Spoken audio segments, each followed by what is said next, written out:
Assalamualaikum warahmatullahi wabarakatuh. Aliansi Penjaga dan Pencinta Bangsa (APP Bangsa) dan Paguyuban Pejuang dan Purnawirawan TNI P3 TNI menyatakan sikap bahwa Gibran harus segera dimakzulkan karena berbahaya bagi NKRI. Ada dua konsideran yang perlu saya bacakan karena ini penting, bahwa Gibran adalah anomali yang tidak datang dari luar sistem, tapi tumbuh dari pembusukan di dalam sistem itu sendiri. Ia adalah simbol puncak dari si distorsi demokrasi Indonesia. Seorang anak presiden yang melompati konstitusi dibantu oleh putusan kilat Mahkamah Konstitusi yang dipimpin oleh pamannya sendiri. Bahwa Gibran menjadi wakil presiden bukan karena prestasi, tapi karena nepotisme keluarga Jokowi melalui pelanggaran etika berat oleh pamannya di Mahkamah Konstitusi. Bukan sekedar main nepotisme, tetapi melalui hukum yang disulap demi garis keturunan dengan cara merusak konstitusi, dipaksa merubah usia. Lebih tepatnya dia adalah anak haram konstitusi. Oleh sebab itu, kami yang tergabung dalam Aliansi Penjaga dan Pencinta Bangsa atau APP Bangsa dan Paguyuban Pejuang Purnawirawan TNI P3 TNI menyatakan sikap sebagai berikut. 1. Agar DPR, MPR, dan MK sebagai pemegang mandat rakyat tidak boleh diam karena memiliki dasar dan kewenangan untuk segera membatalkan kedudukan Gibran sebagai wakil presiden melalui mekanisme politik dan hukum yang sah. 2. Agar para pimpinan partai politik segera melakukan koreksi pelanggaran etika dan prinsip konstitusional yang melahirkan anomali serta menyelamatkan demokrasi dari pembusukan total sebelum negara ini berubah menjadi panggung dinasti. 3. Mengajak seluruh elemen masyarakat untuk peduli dan bergerak bersama memperbaiki bangsa dan negara menuju kehidupan politik yang lebih demokratis, bermoral, dan bertanggung jawab. Demikian pernyataan ini dibuat di Bandung pada tanggal 28 Juni 2025, pengurus pusat Aliansi Bangsa dan Pencinta Bangsa APP TNI dan Paguyuban Pejuang dan Purnawirawan TNI atau P3 TNI, Majen TNI Purnawirawan Dedi S. Budiman Ketua Umum, Insinyur Sofyan BK Tex MM Sekretaris Jenderal. Demikian pernyataan sikap dari Aliansi Penjaga dan Pencinta Bangsa APP Bangsa dan Paguyuban Pejuang dan Purnawirawan TNI P3 TNI dengan harapan bahwa Gerindra segera merespon apa yang kami sampaikan dan juga apa yang disampaikan oleh para purnawirawan dan prajurit TNI agar Indonesia tidak lebih terpuruk dari hari ini. Terima kasih. Assalamualaikum warahmatullahi wabarakatuh. Ya.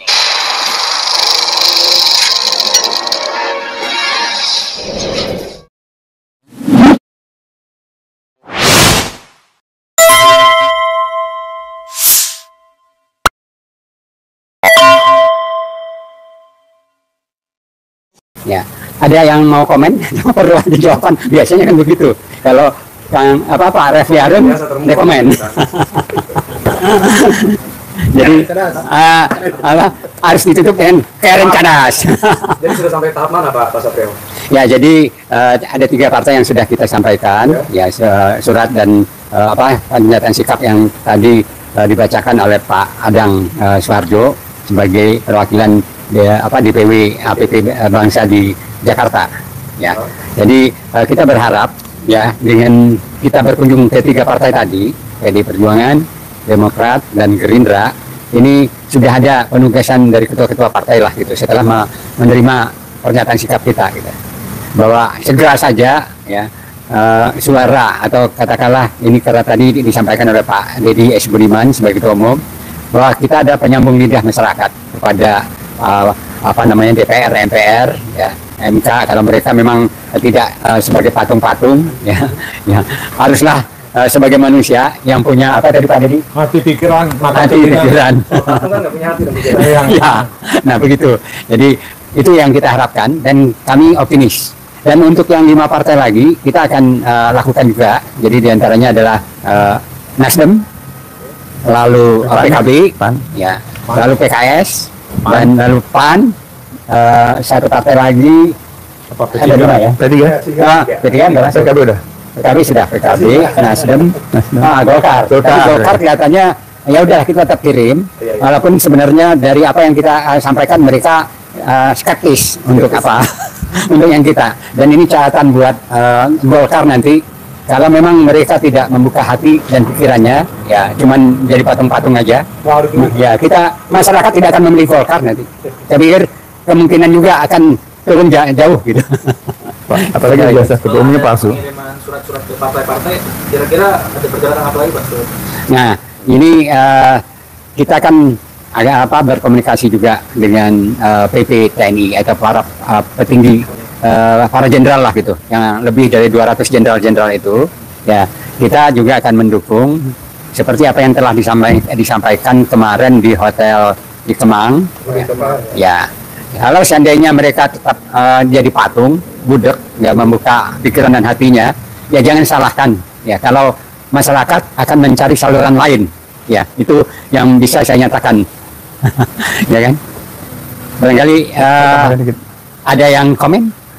Kalau ke lembaga lain seperti DPR, DPD dan sebagainya itu gimana tanggapan mereka? Nah, DPR, DPD kita memang tidak kirimkan, ya, karena kita kan terbuka nih, ya, dan kita beranggapan, ya, bahwa DPR, DPD ini tadi adalah kita anggapan mereka mungkin ada sebagai manusia, mungkin juga tidak, cuma sebagai patung, gitu.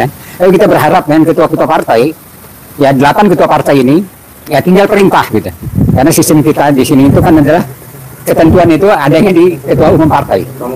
Ya. Nah, kalau ketua umum partai udah bergerak, ya otomatis mereka sebagai anggota dari fraksinya mau tidak mau harus mengikut ketua partainya.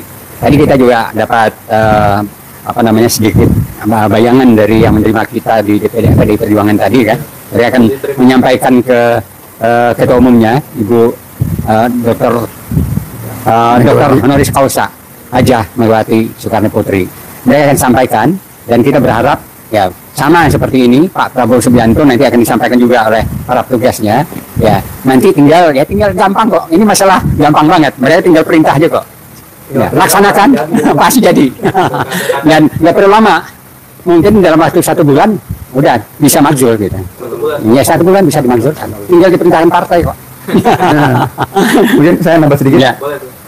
Ya, jadi begini, langkah kita adalah ketika kita sudah menyampaikan surat ini dengan harapan bahwa surat ini akan ditanggapi dan direalisasikan sesuai dengan harapan kita, sesuai dengan harapan bangsa Indonesia. Apabila itu tidak terjadi, maka kita akan minta audiensi dengan ketua umum partai langsung. Ya, sekali lagi kita akan mencoba beraudiensi dengan ketua umum partai langsung. Ya, kalaupun itu misalkan tidak terjadi atau kita juga tidak bisa diterima oleh mereka, tentu kan berbagai macam alasan ya. Yang pasti sepertinya kurang perhatian.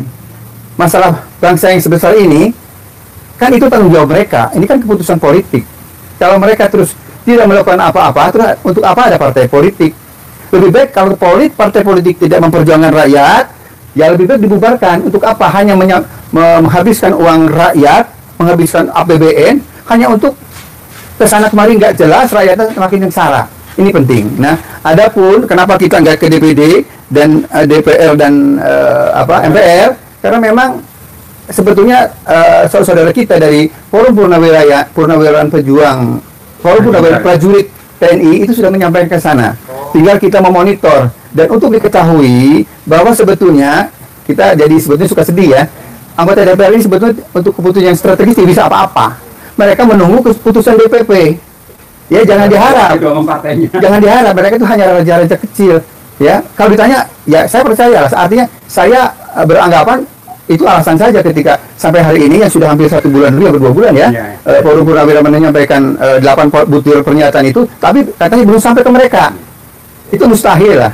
Artinya kalau dia bilang udah dari kita, pasti dicecar, tanya lagi dan sebagainya. Sementara keputusan DPP nggak jelas, akhirnya dia nggak bisa ngomong dan nggak mau ngomong. Sebab bisa cara ngomong urusannya panjang, ya.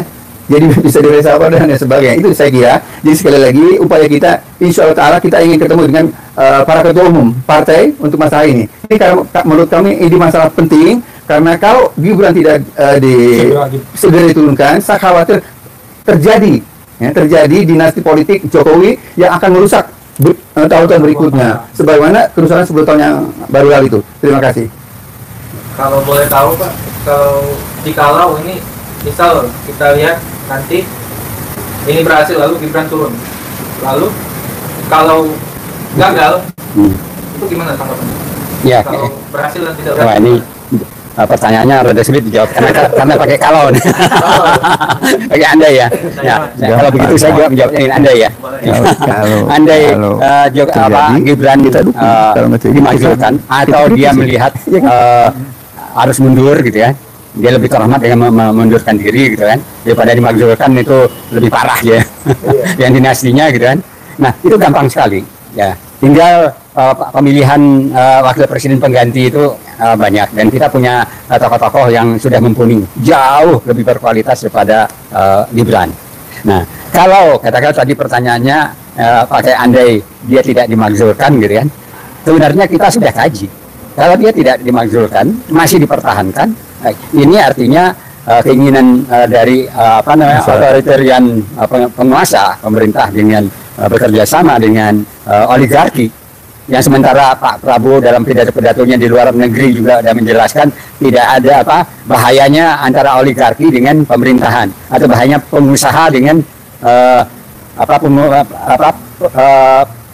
penguasa dengan kalau perusahaan pengusaha. Ya istilahnya Rizal Ramli dulu peng-peng. Ini benar ya. Ini benar-benar akan merusak sendi-sendi kehidupan kita. Ini udah kita rasakan dan tidak akan ada jalan keluar. Dan kita lihat mungkin sampai dengan Oktober nih. Oktober ini berarti setahun ya pemerintahan Jokowi. Pemerintahan Prabowo. Ya. Dan tanda kutip juga pemerintahan Jokowi. Karena ada anaknya di situ gitu. Dan ada menteri-menterinya di situ. Kalau sampai Oktober tidak ada perubahan, ya mungkin November itu kan lebih rusak lagi, dan masyarakat mungkin sudah muak, sudah sangat bosen. Kita tadi udah dikatakan kita cuma sebagai kanal gitu dari aspirasi masyarakat. Jadi bukan aspirasi kita aja, tapi ada masyarakat yang kita kanalisasi, kita sampaikan kepada ketua umum. Oh ini loh keinginan atau aspirasi masyarakat, karena mereka sibuk, nggak mungkin lagi di bawah gitu, ya kan? Nggak mungkin lagi ke ke kalangan rakyat di bawah gitu kan. Jadi kita yang menyampaikan bahaya untuk nanti. Ya, kalau 2030 Pak Prabowo pernah menyatakan bahwa Indonesia itu bubar gitu, ada di peta dunia. Ya, nggak ada di peta dunia. Saya khawatir akan terjadi begitu, karena memang ini sudah sangat kalau jenderal-jenderal ratusan, 200-an para jenderal petinggi ini sudah menyatakan sesuatu, tidak juga direspon, itu bahaya. Itu produknya Prabowo. Jadi sekarang ini yang kita lihat kan Prabowo kayak masih sedikit terhadap Gibran dan keluarganya Jokowi gitu. Ya. Jadi misal nanti hasilnya nggak langsung diturunkan, tapi misal ada pergantian menteri atau reshuffle menteri, itu gimana Bapak, mentoleransinya atau gimana? Ya, itu salah satu langkah yang kita juga tuntut sebenarnya. Terjadi reshuffle, dan juga Forum Purnawirawan dan Prajurit TNI juga menyatakan itu pada poin ketiga, pada 4 dari 8 tuntutan itu, untuk mereshuffle menteri-menteri yang ada bau dari ketiaknya Jokowi. Jadi itu juga kita harapkan, dan mudah-mudahan sampai 20 Oktober ini bersih semua gitu. Nah, saya atau kami ini yakin kalau Pak Prabowo ini juga akan mendengar apa yang disampaikan oleh rakyat. Dan mudah-mudahan yang seperti saya katakan tadi, dalam 1 bulan ini sudah ada pergerakan. Baik itu. Ini sebenarnya mudah sekali. Karena cukup 25 anggota DPR bikin petisi gitu ya. Dan itu proses lanjut. Dan lalu masuk ke MK, dan kita juga sangat yakin MK. Kenapa yakin MK? Karena di sana itu cuma 1 orang, pamannya Usman, pamannya itu. Yang lainnya itu sebenarnya kan Ferry Amsari sudah menyatakan tidak ada sidang untuk memutuskan keputusan nomor 90. Padahal itu juga yang 2 menyatakan yang bisa diterima adalah yang wali kota. Ya. Tapi yang 3 menyatakan gubernur gitu. Tapi diputuskan 5 gitu. Ini juga udah, dan ini juga akan kita bongkar. Begitu semua sudah dibuka oleh DPR tentunya gitu kan. Nah, ini akan terungkap semua. Dan kita yakin akan cepat kok terjadinya pemajuan Gibran. Tidak akan lama-lama. Jika ketua umum partai sudah sepakat untuk itu. Amin. Kira-kira ada semenjak pembentukan APB Bangsa ini ada seperti intimidasi atau gangguan gitu? Ada gitu. Tapi kayaknya Pak Jenderal Dedi takut. Nggak ada. Nggak ada. Nggak ada. Iya. Iya. Kalaupun ada, paling Intel datang ke rumah, Oh, gitu. ngobrol gitu kan. Saya pernah datang ke rumah ngobrol, tapi saya jelaskan ke mereka dan mereka terima karena Intel-Intelnya itu muda-muda. Jadi mereka malah tidak paham. Setelah saya berikan pemahaman selama 2 jam, mereka balik dan muka cerah gitu. Muka cerahnya apa? Oh, berbeda dengan apa yang atasan-atasan mereka katakan gitu. Ternyata ini yang benar. Gitu. Sampai sekarang nggak ada tekanan-tekanan itu. Ya. Boleh kasih pesan-pesan Pak buat masyarakat atau sobat RH Channel? Iya. Kalau dari saya pesannya adalah mari kita bersama-sama ya memonitor apa yang menjadi aspirasi ini dan kita menghimbau ke seluruh masyarakat di Indonesia bahwa bangsa ini, negara ini besar, 280 juta dan hampir menjadi 300 juta nanti di 2030 ya. Dan besarnya kita juga kita sebenarnya kaya ya kan? Dengan kekayaan alam yang luar biasa, tapi pengelolaan yang salah selama ini. Pengelolaan diberikan kepada para oligarki dan para Cina terutama ya. Jadi harapan kita mari kita bergerak bersama. Kita selamatkan Indonesia ini. Dengan apa? Dengan bersama-sama kita memperjuangkan bahwa langkah pertama adalah majukan Gibran ya. Suarakan itu, di mana saja tolong disuarakan. Dan lalu yang kedua yang harus dilakukan oleh masyarakat adalah mari kita bersama-sama ya bersatu ya. Indonesia akan selamat, Indonesia akan merdeka dan akan dikelola secara adil dan makmur jika presidennya itu benar-benar presiden yang ya katakanlah cerdas ya kan, lalu amanah, adil ya, itu harapan kita. Mungkin ada harapan Pak Dedi? Ya, mari kita turunkan Gibran. Saya yakin dengan turunnya Gibran, NKRI yang merdeka, bersatu, berdaulat, adil dan makmur akan segera tercapai. Dengan turunnya Gibran, insya Allah visi misi Pak Prabowo akan segera tercapai. Saya rasa itu aja yang perlu saya sampaikan. Terima kasih. Ada Pak? Boleh. Pak Mehmet, himbauan terhadap masyarakat? Ya. Assalamualaikum warahmatullahi wabarakatuh. Seperti kita ketahui bahwa 8 tuntutan purnawirawan prajurit TNI itu salah satunya adalah memakzulkan Gibran. Nah, untuk memakzulkan Gibran ini tidak bisa oleh presiden, tapi oleh ketua partai. Nah, Prabowo juga sebagai salah satu ketua partai, tinggal nyuruh aja wakil-wakilnya yang ada di DPR supaya ikut menandatangani hak angket, sudah selesai. Yang lain juga begitu, ya, mempengaruhi misalnya partai-partai yang lain begini. Dengan turunnya Gibran, semua program Prabowo insya Allah akan terwujud, ya. Kemudian dengan digantinya orang-orang bawaan Jokowi, semuanya itu akan makin lancar lagi. Dengan diadilinya Jokowi, ditangkap dan diadilinya Jokowi, itu akan semakin selesai permasalahan bangsa ini, ya. Karena penyebab atau Jokowi ini adalah merupakan sumber dari sumber permasalahan bangsa Indonesia. Dia kayaknya diselundupkan jadi presiden, ya, dengan ijazah yang tidak jelas, dengan sejarah keluarganya yang tidak jelas, tiba-tiba bisa jadi ini. Ini tentu ada semacam skenario yang besar, ya, sehingga ini bisa kejadian. Dan tentu Jokowi tidak mau melepaskan kekuasaan ini. Nah, jadi dengan diturunkannya Gibran itu merupakan simbol bahwa Jokowi sudah tidak ikut-ikutan lagi. Kita lihatlah seperti Pak Susilo Bambang Yudhoyono, begitu selesai, jadi selesai sudah. Bagaimana Ibu Megawati, sama juga. Begitu pula siapa Pak Habibie, Gus Dur, udah selesai udah. Jangan terus saja merongrong, ya. Kalau saya dengar, nah, mudah-mudahan analisis teman-teman yang lain dan analisis saya ini salah. Ya, Pak Jokowi dengan orang-orangnya itu selalu berupaya supaya Pak Prabowo terlihat gagal. Hati-hati ini. Ya, jadi mereka itu bukan membantu program Prabowo, tapi justru ingin menggagalkan supaya Pak Prabowo itu dianggap tidak berhasil Nah, kalau begitu artinya Jokowi berhasil, ya. Jadi kita tidak bisa berpikir atau melihat ini hal-hal yang seperti ini sederhana, ya. Untuk itu saya menghimbau seluruh warga Indonesia, seluruhnya yang waras, ayo kita bantu Pak Prabowo, bagaimana korupsi itu kita tumpas, bagaimana keadilan itu kita tegakkan, bagaimana kesejahteraan itu kita wujudkan, ya. Nah, kalau kesejahteraan itu sebenarnya mudah. Kalau saja ketahanan pangan, ini dua aja dari dua nih, ketahanan pangan. Dari beras naik 10 juta ton, itu kurang lebih sudah 100 triliun. Dari sawit naik menjadi 80 juta ton, artinya naik 30, ini sudah 300 ya katakanlah 300 juta 300 triliun.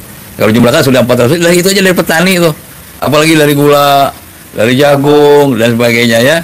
Jadi kalau ditambah dengan tambang, dibereskan, ya kalau 1.000, 1.500 bahkan sampai 2.000 triliun tuh kayaknya Pak Prabowo tuh dapat lah itu, ya. Artinya pajak yang sekarang PPN misalnya sampai 11% bisa diturunkan lagi menjadi 6% atau 5%. Ya. Nah, ini artinya rakyat merasa sejahtera, bahagia, ya. Saya kira itu saja. Ayo kita sama-sama bantu Pak Prabowo agar beliau bisa bekerja dengan baik dan lancar, ya. Tidak lagi tidak lagi dirongrong oleh residu-residu menteri yang lama nih, ya. Jadi saya kira itu, dan untuk Pak Prabowo luangkan waktu walaupun cuma 1 jam 2 jam, bertemulah dengan para purnawirawan prajurit secepatnya. Apalagi kalau ditambah dengan para tokoh, itu akan lebih lengkap. Pak Prabowo tidak boleh pilih kasih sebagai presiden. Ya, ini di kantor Gerindra nih, di rumah Pak Prabowo saya ngomong begini, ya, supaya Pak Prabowo jadi bapak yang baik.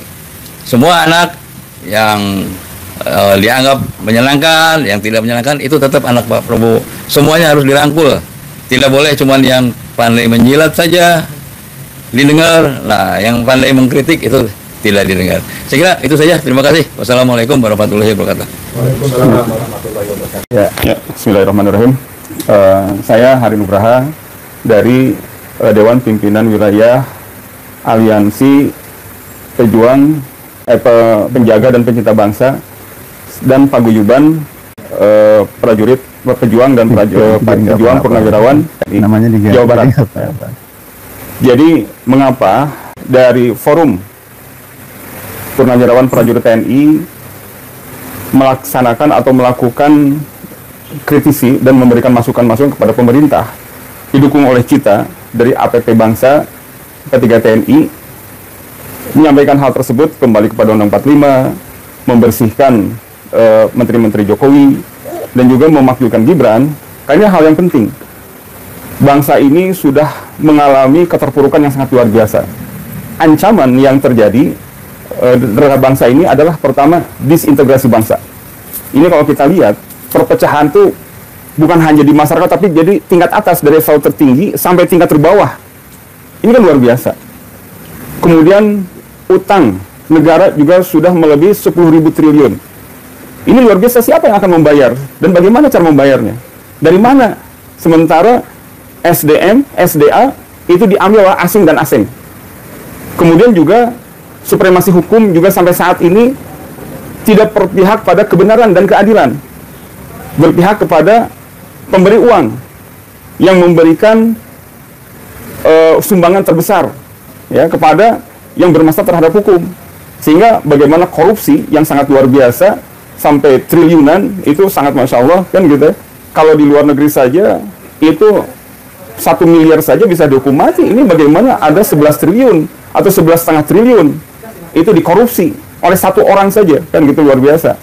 Nah, inilah kami datang kepada para pimpinan partai menyampaikan ini untuk menyelamatkan bangsa. Kami tidak punya kepentingan apa-apa kecuali adalah untuk kepentingan bangsa ini, keselamatan rakyat ini, bangsa Indonesia dan negara Indonesia. Yang sampai seperti diprediksi oleh Pak Prabowo, Indonesia akan bubar. Inilah mungkin perhatian kami dari para pejuang dan purnawirawan TNI untuk menyelamatkan bangsa. Mudah-mudahan ini didengar oleh para tokoh-tokoh bangsa, sehingga kita bisa menyelamatkan dan kembali kepada UUD 45 yang asli dan makjulkan Gibran dan penyerahkan Jokowi. Tidak selesai kalau misalnya tidak begitu. Terima kasih. Assalamualaikum warahmatullahi wabarakatuh. Izin menanya satu hal Pak, Ya. tentang ini organisasi. Kalau misalkan memang terjadi penjara Jokowi dan maksudkan Gibran, bagaimana nasib APP bangsa ini sendiri Pak? Kami akan tetap berada bersama pemerintah dan rakyat. Karena tadi disampaikan oleh Pak Ketua Umum, kami adalah yang akan menyebatani bagaimana aspirasi rakyat terhadap pemerintah, terhadap TNI, dan harap semua pihak untuk menyelamatkan bangsa ini. Terima kasih. Bahwa adanya Jokowi, adanya Gibran itu karena adanya partai politik. Kalau Jokowi salah, kalau Gibran juga bermasalah dalam masalah hukum dan persyaratan lainnya, itu karena juga partai politik. Dosa partai politik. Jadi kerusakan negeri ini selama 10 tahun adalah juga dosanya partai politik. Tanpa keputusan politik tidak mungkin Jokowi bisa bikin undang-undang. Tidak mungkin. Tadi dari PD Perjuangan dan minta maaf. Tidak mungkin membuat IKN dan lain sebagainya yang sangat menyakitkan bangsa Indonesia.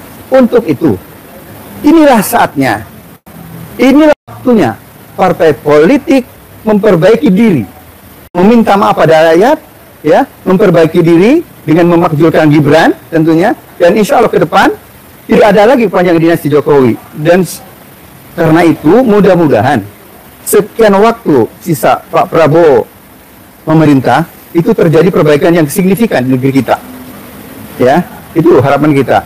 Kalau itu diikuti oleh partai politik lain, tentu kita akan apresiasi dan kita akan mendukung setiap kebijakan yang bertujuan untuk memakmurkan rakyat dan menuju keadilan di negeri kita Indonesia. Tapi sebaliknya, ketika partai politik itu tidak melaksanakan aspirasi yang kita sampaikan, tentu kita akan lebih kritis. Ya, apa itu lebih kritis? Tentu tidak sesederhana ini, karena kekecewaan rakyat sudah memuncak. Apa yang terjadi kita juga nggak tahu. Tapi yang pasti kegaduhan akan terus berlangsung. Kalau itu yang diharapkan oleh Pak Prabowo hari ini, ya saya sudah tidak berharap banyak kalau beliau seperti itu. Makanya saya meminta kepada Pak Prabowo, tolong perbaiki diri khususnya Gerindra, ya, khususnya Gerindra untuk segera mengikuti apa yang aspirasi yang terjadi di masyarakat. Itu saya kira. Terima kasih. Boleh tambahin lagi Bu? Ada sedikit nih. Kalau ini hiburan ya. Kami dari Bandung berangkat pagi-pagi. Rencananya memang mau ke PDIP, Demokrat dan Gerindra. Ada satu kesan yang baik sekali ini, saya sampaikan ya. Pertama kali kita datang ke PDIP. Setelah ditanya maksud dan sebagainya, kami disilahkan masuk. Kemudian kita diberi minum. Ya, setelah ketemu, bahkan diberikan makan siang. Artinya mereka welcome terhadap kedatangan barangkali orang-orang yang tidak dikenal oleh PDIP. Ya, karena memang dia bukan orang partai gitu ya.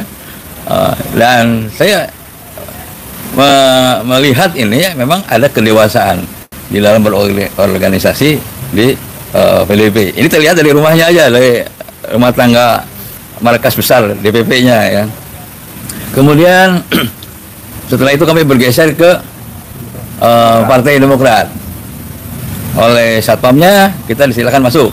Setelah masuk, wah ini partainya sibuk lagi makan. Semuanya ya, pengurus partainya, sekjennya lagi makan. 5 menit, tunggu 5 menit sampai 1 jam. Kita di sana 2 jam sampai 2 jam tidak ada kabar berita ya. Sehingga ini kasihan juga nih adik-adik kita nih, YouTuber dari RH channel. Ada. Nah, dari sini kita bisa melihat bahwa Demokrat itu belum dewasa lah ya, karena manajemen di dalam markas besar saja, kantor DPP-nya seperti itu. Jadi kita tuh dianggap kayak yang mau nyusahin Demokrat, padahal kita ingin itu sumbangan. Jadi kita tuh justru ingin menyampaikan aspirasi ini loh.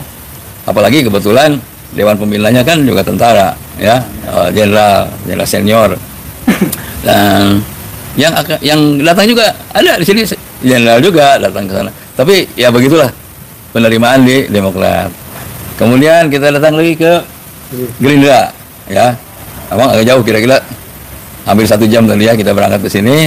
Tapi alhamdulillah capeknya kita dari sana ke sini ini itu dibayar. Waktu ke sini kita disambut dengan senyum, disiapin kopi, ya.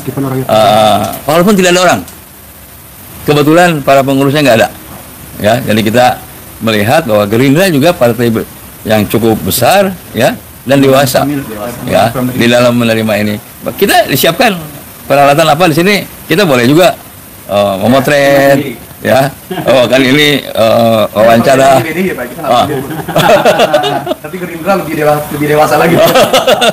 Ya pokoknya dua-dua ini Gerindra dengan PDI sama-sama dewasa lah. Ya. Jadi bisa menerima tamu dengan baik. Bisa jadi kalau di Demokrat saya 2 kali ke sana sama seperti begitu, tidak ada perubahan. Jadi karena mungkin anak-anak muda yang ada di sana. Anak muda ya. Ya ini mungkin masukan juga buat siapa ketua Partai Demokrat, ya. Tolong ke depan lebih baik lah siapapun yang ke sana supaya dilayani dengan baik. Barangkali kita yang jauh-jauh juga jadi nggak kecewa lah barangkali, ya. Saya kira itu saja, terima kasih, ya. Jangan kecewa, ya. Oke. Ada lagi mungkin udah yang Cukup masalah ini tadi. Oh ya. Ya, terima kasih buat pemirsa Refli Harun Channel gitu ya, yang telah mengikuti kita tadi dari mulai kita di PD Perjuangan dan di Demokrat dan terakhir ini di Gerindra. Untuk 5 partai berikutnya kita sedang agendakan kapan kita bisa sampaikan aspirasinya gitu. Dan tadi saya sudah perkenalkan sebenarnya wajah-wajah yang di sini itu mungkin baru buat masyarakat gitu. Tapi kita tidak pansos di sini. Karena kalau saya sendiri sebenarnya aktivisnya dari tahun 77-78. Saya semasa Pak almarhum Rizal Ramli juga sama-sama setahanan nama beliau gitu ya, zaman dulu. Dan juga Pak Adang ini juga aktivis 78 nih. dan semua Pak ini Pak Mehmet 65 lebih tua lagi dan beliau aktif di UNPAD, Universitas Pajajaran. Begitu juga ini Pak Dedi S. Budiman ini.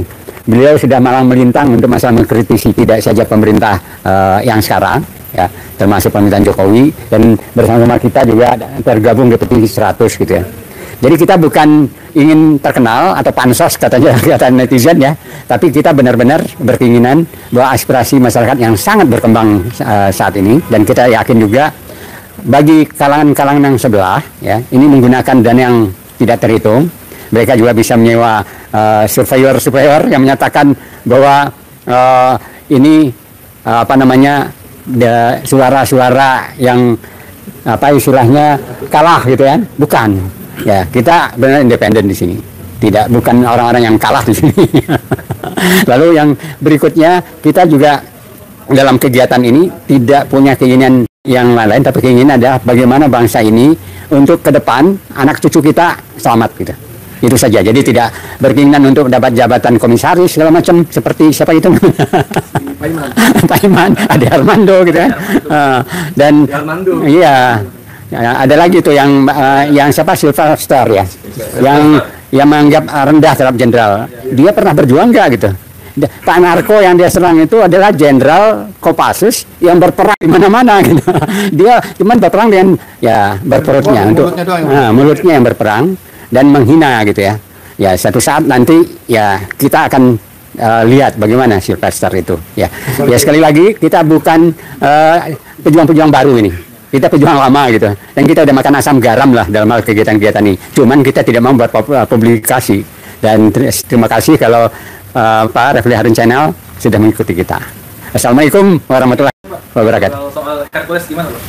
Hercules itu sudah dihukum oleh sosial, ya. Dia kemana-mana sekarang udah minta maaf ya. Ya, termasuk juga ke ini di kita di PP Bangsa juga ada namanya Jenderal Yayat Sudrajat. Itu juga beliau dicari-cari untuk meminta maaf, tapi beliau tidak menutup pintu untuk itu, karena itu hukuman sosial buat dia yang istilahnya menghina semua para jenderal, dan ini juga akan berlaku buat Silverster. Ya, saya kira itu. Terima kasih. Iya. Assalamualaikum. Keren cadas. Keren cadas.